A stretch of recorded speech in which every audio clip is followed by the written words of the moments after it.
Hey there, I'm Russell Derick, co-chair of the Brand Special Interest Group here at MAAWG. As you learned from Alice in section 1 of this 3-part series, threat actors are always looking for a way to take advantage of the trust that you have built in your brand and how detrimental an attack can be.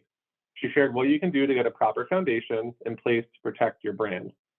Melinda then walked you down the path of additional best practices for managing your domain, providing details around what you can do to get an extra line of defense in place.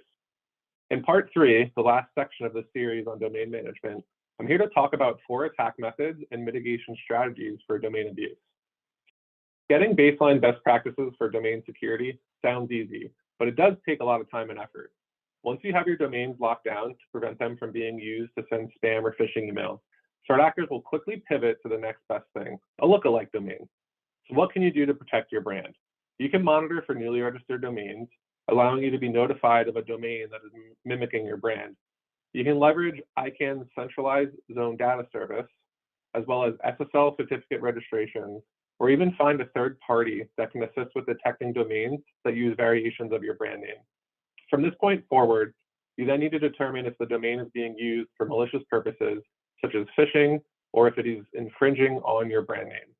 In either case, you can contact the registrar, which can be found by doing a whois search for the domain.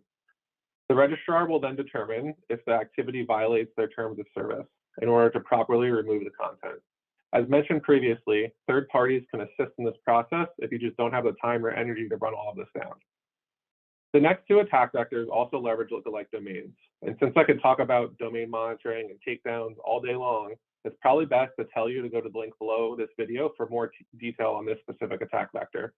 Just look for the link to the domain management document below. Now on to the second attack vector, spoofing. This is when an attacker sends an email to a customer or employee that appears legitimate, but it's not from your domain. It is worth noting that an attacker does not need to control a spoofed domain in order to be able to emit a spoofed email from it.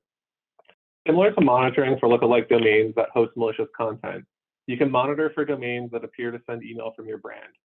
You can report abuse to the domain registrar, where the registrar will determine if the content is indeed malicious and shut down the domain. Make sure to take full advantage of SPF, DKIM, and DMARC as described in multiple MAAWG recommended best practices. You should protect all your domains with these protocols, even if you don't normally send email from them. You can remove the MX record, which contains the name of the mail servers and their IP addresses for domains which you do not send email from. The third attack vector is ATO, or account takeover. This is a common attack method that you may be familiar with in your personal life. If an employee is socially engineered to give up their username or password, and that employee also holds the brand's domain portfolio, you could be locked out of taking back access to all of your domains. To help prevent account takeovers, ensure that you have multi-factor authentication enabled for all accounts, as well as to set up monitoring for abnormal or anomalous behavior from accounts. You'll start to hear a theme of monitor for lookalike domains. I said it before, I'll say it again. In the case of account takeover, they can be used for socially engineering employees to take over their accounts. So make sure you're monitoring for these lookalike domains.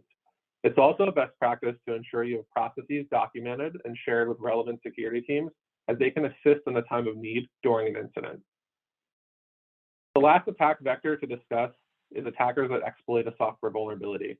This is accomplished by scanning domain account registration and administration portals for web application vulnerabilities, such as SQL injection or a remote code execution.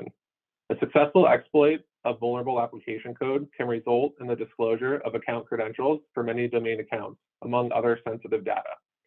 The best way to mitigate software vulnerabilities in your domain management is by ensuring software is up to date and patched with the latest updates.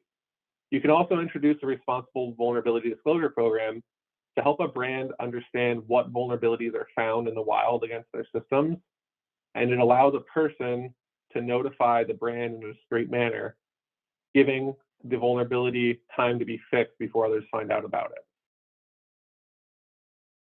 Well, we covered a lot, 4 different attack vectors and the ways to mitigate against them. I hope you enjoyed this 3-part series and are able to better protect your brand and your customers.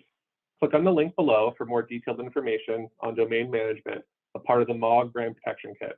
On behalf of the Brand SIG and MAAWG, thank you for watching.